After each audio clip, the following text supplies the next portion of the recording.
Assalamualaikum warahmatullahi wabarakatuh.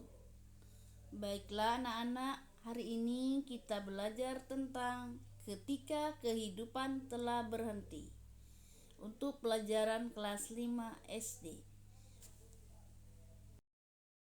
Lihatlah gambar di atas. Setiap yang hidup pasti akan mati. Kematian memberikan peringatan kepada manusia bahwa semua makhluk hidup suatu saat akan meninggalkan dunia kehidupan. Tidak ada yang abadi selain Allah Subhanahu wa Ta'ala. Akan datang waktunya semua yang ada di dalam semesta ini hancur dan kehidupan dunia berakhir. Selanjutnya kita akan belajar tentang makna hari kiamat. Lihat gambar tentang hari kiamat telah datang. Hari akhir atau hari kiamat merupakan peristiwa hancurnya seluruh alam semesta dan segala isinya. Tidak ada satupun yang bisa selamat ketika hari ini terjadi. Sekalipun manusia membuat tempat persembunyian di bawah tanah atau membuat benteng yang kokoh, tidak ada satupun yang bisa lolos darinya. Hari ini sesuai dengan surat Al-Qari'ah ayat 3 dan sampai 5. Bismillahirrahmanirrahim. Wa ma adraka mal qari'ah. Yauma yakunun nasu kal farasil mabsus wa takunul jibalu kal ihnil manfus. Artinya, tahukah kamu apakah hari kiamat itu? Pada hari itu manusia seperti laron yang berterbangan dan gunung-gunung seperti bulu yang berhambur-hamburan. Ayat tersebut adalah surat Al-Qari'ah yaitu 101 ayat 3 sampai 5. Pengertian beriman kepada hari akhir. Apa itu? Yaitu iman artinya kepercayaan dan keyakinan. Jadi, beriman kepada hari akhir adalah mempercayai dan meyakini sepenuh hati akan datangnya hari kiamat atau hari akhir. Percaya akan terjadinya hari kiamat termasuk ke dalam rukun iman yang kelima. Apabila tidak mempercayai akan datangnya hari kiamat, maka tidak bisa dikatakan orang yang beriman. Kalian semua sudah paham dimaksud dengan Al-Qawiyyu. Al-Qawiyyu, Al-Muhyi, Al-Mumit, dan Al-Ba'is. Semakin meningkatnya setelah mempelajari dan mengamalkan pelajaran ini. Berikutnya tentang jenis dan tanda-tanda hari akhir. 1. Kiamat terbagi menjadi 2 ya. 1. Kiamat sukro.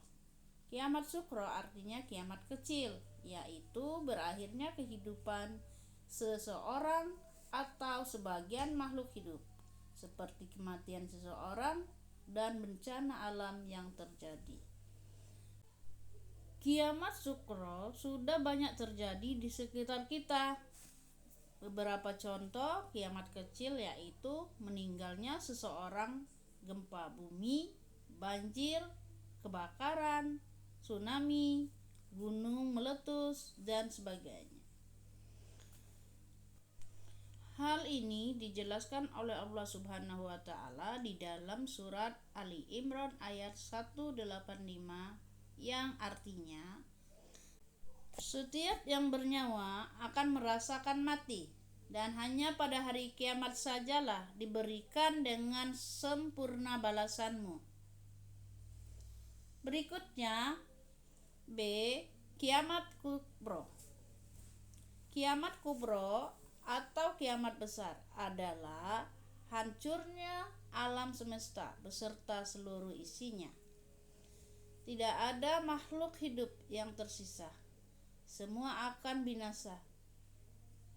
Kiamat kubro disebut juga dengan hari berakhirnya kehidupan makhluk di alam semesta.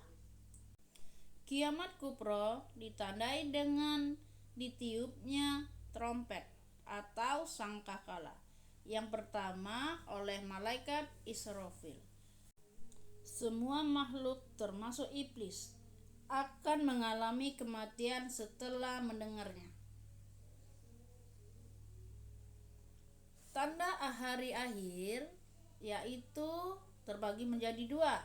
Yang pertama tanda-tanda kecil, yang kedua tanda-tanda besar. Lihat gambar di atas, yaitu memperbanyak ibadah untuk hari akhir. Selanjutnya yaitu tanda-tanda kecil. Banyak sekali tanda-tandanya, yaitu 1. Munculnya berbagai fitnah. 2. Banyak bermunculnya nabi-nabi palsu. 3. Banyaknya kebohongan dan kesaksian palsu. 4. Perbuatan riba banyak terjadi di mana-mana. Kelima, anak yang durhaka kepada orang tua. Sekarang yaitu tanda-tanda besar. Di antaranya adalah 1. Terbitnya matahari dari sebelah barat. 2. Munculnya Dajjal. 3. Turunnya Nabi Isa alaihissalam. 4. Turunnya Imam Mahdi. 5. Keluarnya Ya'juj dan Ma'juj. 6. Munculnya binatang melata di bumi. 7. Munculnya dukhan atau awan debu, asap di timur dan barat. 8. Terjadinya gerhana di timur barat Jazirah Arab. B. Kejadian hari akhir. Lihat gambar di atas tentang kematian. Ketika manusia meninggal, maka mayatnya akan dikubur di dalam tanah. Seluruh harta benda yang dikumpulkan tidak akan ikut bersamanya. Keluarga yang sangat mencintainya pun tidak akan mau menemaninya dikubur. Maka tinggallah ia sendiri di alam kubur. Alam kubur juga disebut dengan alam barzah. Di alam kubur, roh manusia akan didatangi oleh 2 malaikat, yaitu malaikat Munkar dan Nakir. Kedua, malaikat tersebut akan menanyai di dalam kubur. Bagi orang yang beriman, akan mudah menjawab pertanyaan dari malaikat Munkar dan Nakir. Kemudian didatangkan amal solehnya yang akan menerangi dan melapangkan kuburnya. Setelah hari kiamat terjadi, maka roh manusia akan menjalani suatu perjalanan yang panjang. Di alam akhirat, manusia akan disidang untuk mempertanggungjawabkan perbuatannya ketika di dunia. Ada beberapa tahap di akhirat yang akan dilalui manusia untuk menerima balasan dari amal ibadahnya ketika di dunia. Berikut adalah tahapannya. 1. Yaumal Ba'ats. Yaumal Ba'ats artinya hari kebangkitan, yaitu hari kebangkitan seluruh manusia sejak Nabi Adam alaihi wasallam sehingga manusia terakhir yang hidup. Sebagaimana dalam surat Al-Mu'minun ayat 16. Artinya, kemudian sesungguhnya kamu akan dibangkitkan dari kuburmu pada hari kiamat. Setiap manusia akan dibangkitkan sesuai kondisi kematiannya, beriman dan beramal soleh, maka akan dibangkitkan dengan wujud yang baik. Jika manusia rupa, maka dari itu marilah kita senantiasa menjaga keimanan kita dan selalu beramal soleh. 2. Yaumul Mahsyar. Yaumul Mahsyar artinya hari berkumpulnya, yaitu hari di mana manusia dikumpulkan di suatu tempat yang sangat luas. Manusia akan kebingungan menunggu hari penghakiman. Matahari akan diletakkan dekat sejengkal di atas kepala manusia. Manusia merasakan kepanasan yang mencekam menunggu penghakiman. Setiap orang yang akan mengingat segala dosa yang pernah dilakukan, memikirkan dirinya apakah akan selamat atau tidak. Bagi orang-orang yang beramal soleh di dunia, seluruh amal perbuatannya akan datang, menangi atau mendatangi sehingga tidak merasakan panas.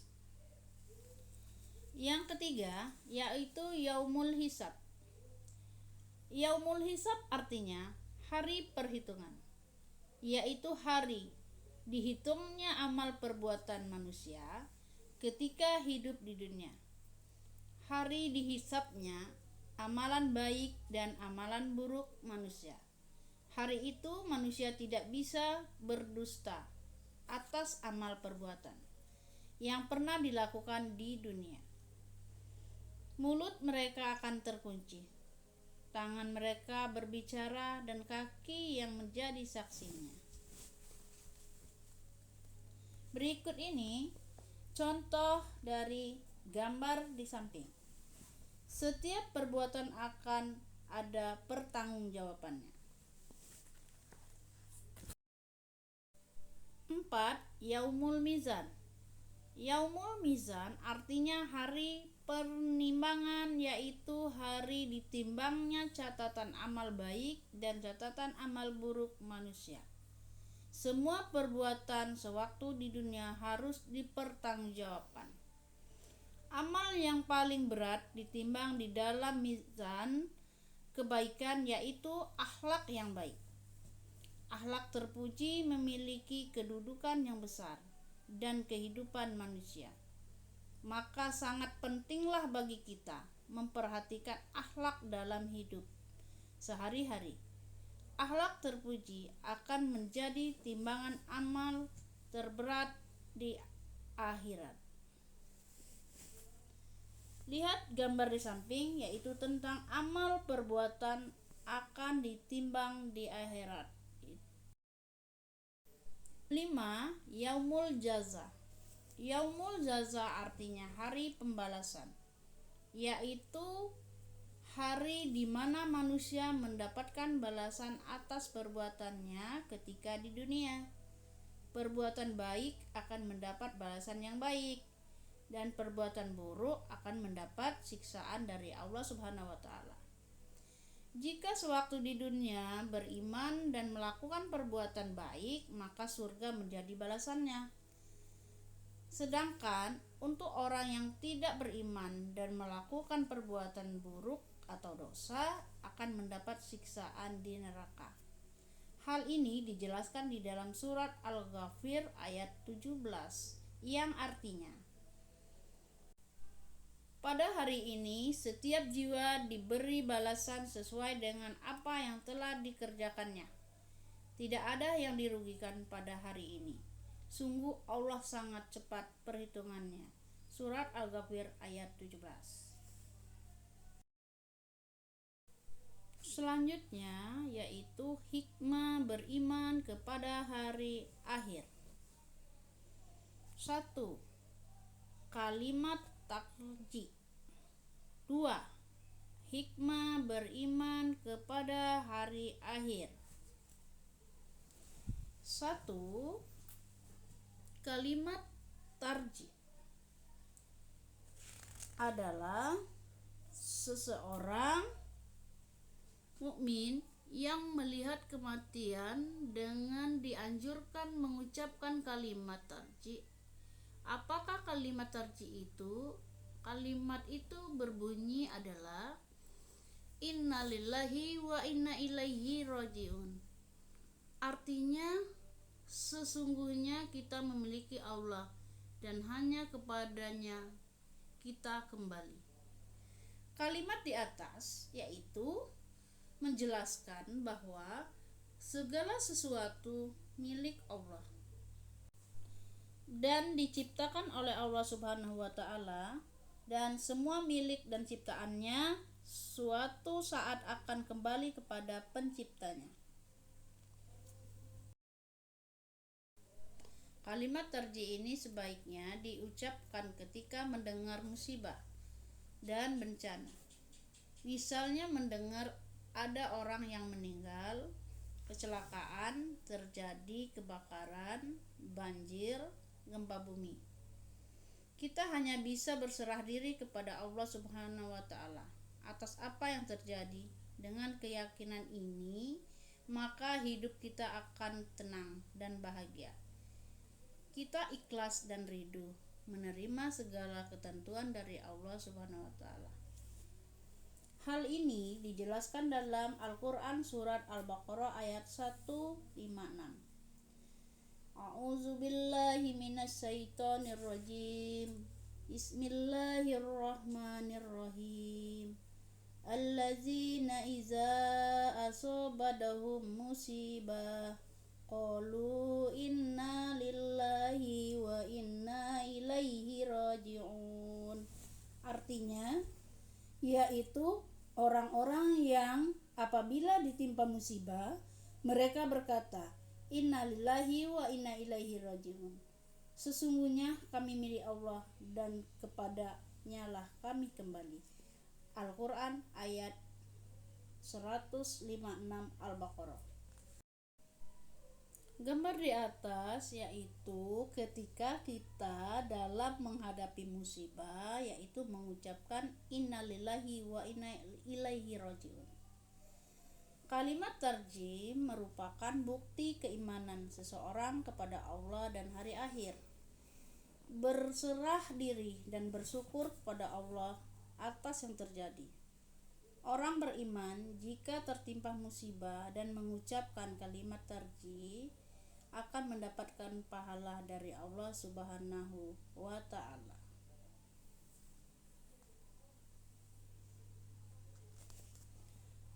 Berikutnya yaitu hikmah beriman kepada hari akhir. Mempelajari iman kepada hari akhir akan menambah keimanan. Anak muslim menyadari bahwa semua yang ada di bumi atau di dunia akan hancur menuju kehidupan yang abadi di akhirat. Beriman kepada hari akhir akan membuat kita berhati-hati dalam bertindak sekaligus bahagia dalam menjalani kehidupan tanpa ada paksaan. Allah Subhanahu wa taala akan memberikan balasan atas perbuatan baik yang kita lakukan. Ada banyak hikmah yang kita dapatkan dengan beriman kepada hari akhir. Di antara hikmah beriman kepada hari akhir antara lain 1. Motivasi manusia untuk taat dan ikhlas dalam menjalankan perintah Allah Subhanahu wa taala. Hanya ketaatan dan keikhlasan beribadah yang mendatangkan keselamatan di dunia dan akhirat. 2. Manusia selalu mawas diri, berhati-hati dalam bertindak karena menyadari bahwa sekecil apapun perbuatan kita akan dipertanggungjawabkan di hadapan Allah Subhanahu wa taala. 3. Kita memperbanyak amal ibadah. Hanya amal ibadah yang akan menemani kita di hari akhir. 4. Berusaha menjadi lebih baik dan tetap istiqomah dalam kebaikan hingga ajal menjemput. 5. Menunjukkan perilaku yang terpuji dalam kehidupan sehari-hari. Akhlak terpuji merupakan amalan yang paling berat timbangannya di akhirat. Baiklah anak-anak, ibu akhiri pelajaran hari ini yang berjudul Ketika Kehidupan Telah Berhenti. Semoga bermanfaat. Terima kasih. Wassalamualaikum warahmatullahi wabarakatuh.